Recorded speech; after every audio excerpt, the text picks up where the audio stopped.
शिवोऽहं शिवोऽहं शिवोऽहं शिवोऽहं चिदानन्दरूप शिवोऽहं शिवोऽहं. നമസ്തേ. ശാക്തേയ സമ്പ്രദായത്തെക്കുറിച്ചും ശാക്തേയ ഉപാസനയെക്കുറിച്ചുമാണ് നാം ചർച്ച ചെയ്യുന്നത്. അശ്വക്രാന്ത, രഥക്രാന്ത, വിഷ്ണുക്രാന്ത എന്ന 3 ക്രാന്ത തലത്തിൽ കേരളത്തിലും ബംഗാളിലും അതുപോലെ കാശ്മീരിലും ശാക്തേയ സമ്പ്രദായം, ശാക്തേയ ഉപാസന വളരെ പ്രബലമായിരുന്ന ഒരു കാലമുണ്ടായിരുന്നു. എന്നാൽ ഈ 3 സ്ഥലത്തും അത് തീർത്തും ക്ഷയിച്ചു പോയതായിട്ട് നമുക്കിപ്പോൾ കാണാനായിട്ട് സാധിക്കുന്നു. നാം പറഞ്ഞു വന്നത് വ്യവസായവൽക്കരണത്തിന്റെ ഭാഗമായി നമ്മുടെ ഓരോ കുടുംബങ്ങളിലും ഉള്ള ശക്തി ഉപാസനയും കുടുംബക്ഷേത്രങ്ങളിലെ ആരാധനയും അതുപോലെ തന്നെ സ്കൂളുകളിലെ കുട്ടികൾ എല്ലാ ദിവസവും 2 സൈഡിലും കൂടി മിടഞ്ഞിട്ട് വേണം സ്കൂളിൽ പോകാൻ എന്നുള്ള നിയമമൊക്കെ വന്നതോടുകൂടി ഹിന്ദു കുട്ടികൾ രാവിലെ കുളിച്ച് അമ്പലത്തിൽ പോയി തൊഴുന്ന ആ പരിപാടി അവിടെ നിന്നു. കാരണം മുടി ഉണങ്ങാതെ കെട്ടിയിടാൻ പറ്റില്ല. അപ്പോൾ ഹിന്ദു കുട്ടികളുടേതായിട്ടുള്ള ആ ആരാധനാ സമ്പ്രദായങ്ങളിലെല്ലാം തന്നെ പതുക്കെ പതുക്കെ ലോപം വരാനായിട്ട് തുടങ്ങി.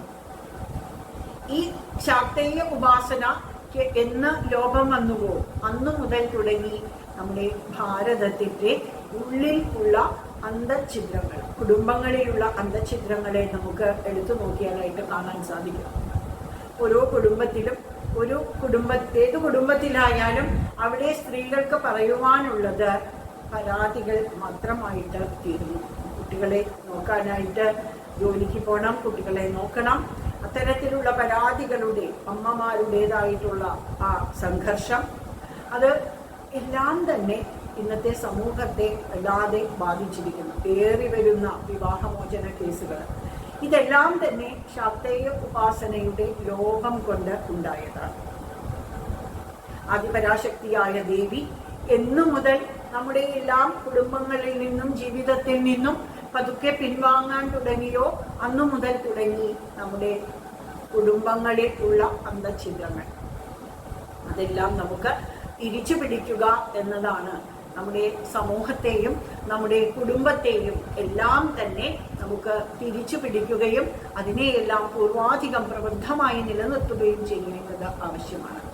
അതിന് നാം എല്ലാവരും ഒത്തൊരുമിച്ച് പ്രവർത്തിക്കുക തന്നെ വേണം. ഇനി ശാക്തേയ ഉപാസനയുടെ ആ കാര്യം പറയുമ്പോൾ നമുക്ക് കാണാം, നാം സമയത്തെ കണക്കാക്കുന്നത് യുഗങ്ങളായിട്ട്, വർഷങ്ങളായിട്ട്, മാസങ്ങള്, ആഴ്ചകള്, ദിവസങ്ങള്, മണിക്കൂറുകള്, അത് കഴിഞ്ഞാൽ മിനിറ്റുകള്, പിന്നെ നാം കണക്കാക്കുന്നത് സെക്കൻഡുകളാണ്. എന്തുകൊണ്ടാണ് സെക്കൻഡ് എന്ന് പറയുന്നത്? ഫസ്റ്റ് എന്നോ തേർഡെന്നോ പറയുന്നില്ല, സെക്കൻഡ്. അപ്പൊ ഇതിനെല്ലാം പ്രാരംഭം ഒന്നുണ്ട്.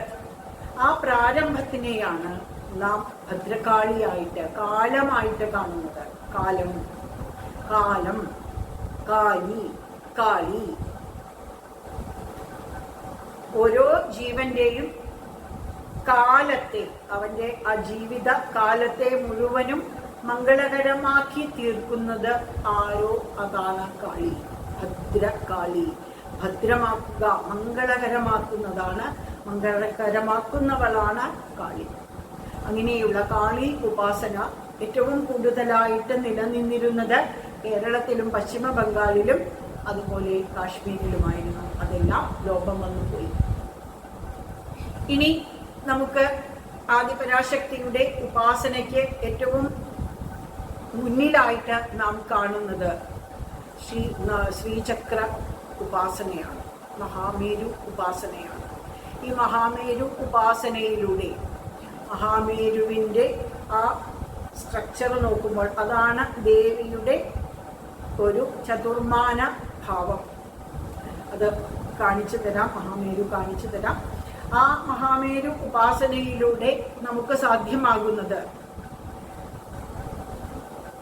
പരമമായിട്ടുള്ള ആ ആദിപരാശക്തിയുടെ ഈ പ്രപഞ്ചത്തിന്റെ നായികയായിട്ടുള്ള ദേവിയുടെ സാക്ഷാത്കാരമാണ്. ഓരോ ജീവനും ഈ പ്രപഞ്ചത്തിൽ വന്ന് ജീവിച്ച് പോകുന്നതിന് ഒരു ലക്ഷ്യമുണ്ട്. നമുക്ക് ഓരോരുത്തർക്കും ഓരോ ജീവന്റെയും ഈ പ്രപഞ്ചത്തിൽ വരുന്നതിൻ്റെ ഒരു ലക്ഷണം, പ്രത്യേകിച്ചും മനുഷ്യജന്മം കിട്ടിയതിന് ഒരു ഉദ്ദേശം കൃത്യമായിട്ടുണ്ട്. മനുഷ്യജന്മത്തിൽ മാത്രമേ അറിഞ്ഞുകൊണ്ട് മോക്ഷത്തെ സാധിക്കാൻ പറ്റൂ. മോക്ഷം എന്നത് ഞാനും ഭഗവാനും ഒന്ന് എന്നുള്ള അറിവാണ്.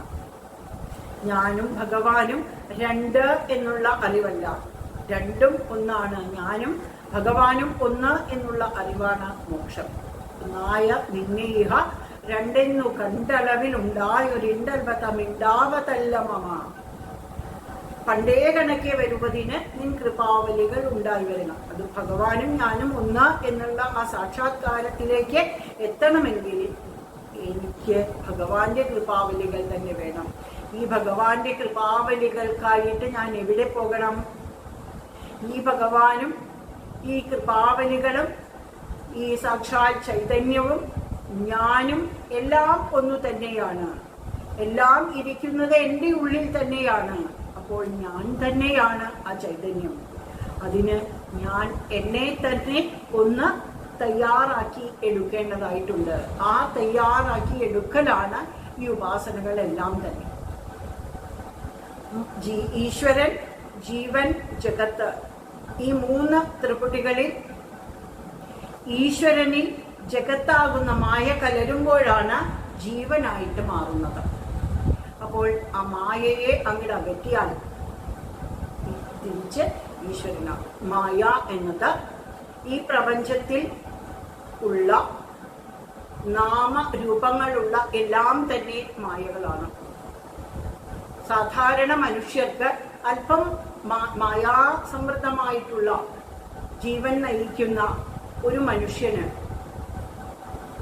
തീർത്തും ശുദ്ധമായിട്ടുള്ള ഒന്ന് പറഞ്ഞു കൊടുത്താൽ മനസ്സിലാക്കാൻ സാധിക്കില്ല.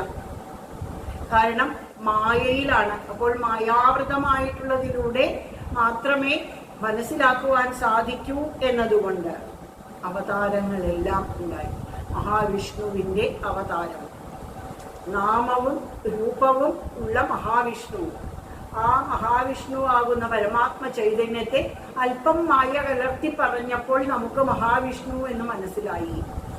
പരമശിവൻ, സാക്ഷാൽ പരബ്രഹ്മ ചൈതന്യമായ നാമരൂപങ്ങളൊന്നുമില്ലാത്ത ആ ചൈതന്യത്തെ പരമശിവൻ എന്ന പേരും ആ രൂപവും കൊടുത്തപ്പോൾ സാധാരണക്കാരായ നമുക്ക് മനസ്സിലായി.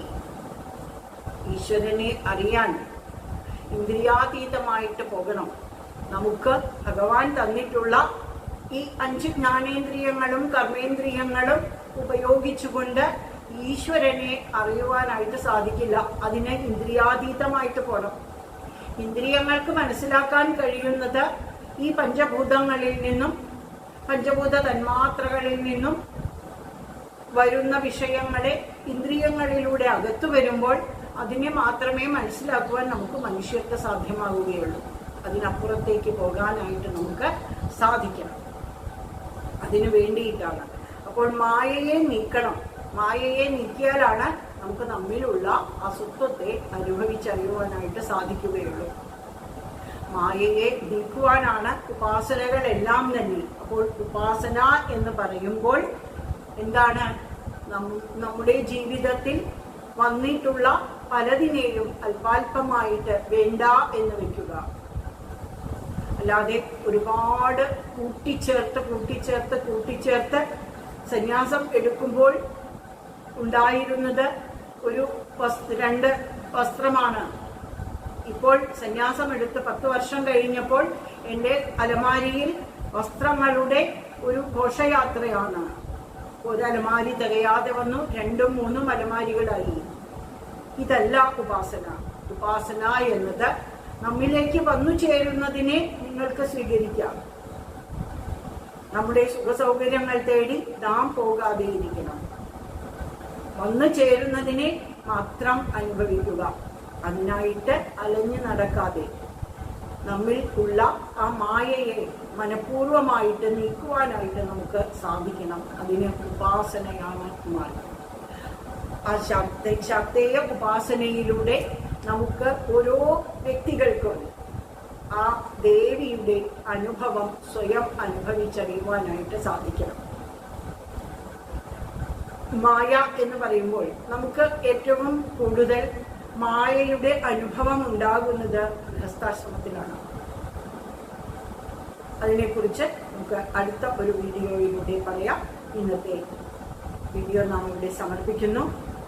വീഡിയോ ഇഷ്ടമായെങ്കിൽ ലൈക്ക് ചെയ്യാനും ഷെയർ ചെയ്യാനും സബ്സ്ക്രൈബ് ചെയ്യാനും അതുപോലെ നിങ്ങളുടെ കമൻറ്റുകൾ രേഖപ്പെടുത്തുവാനും മറക്കരുത്. എല്ലാവർക്കും മംഗളം.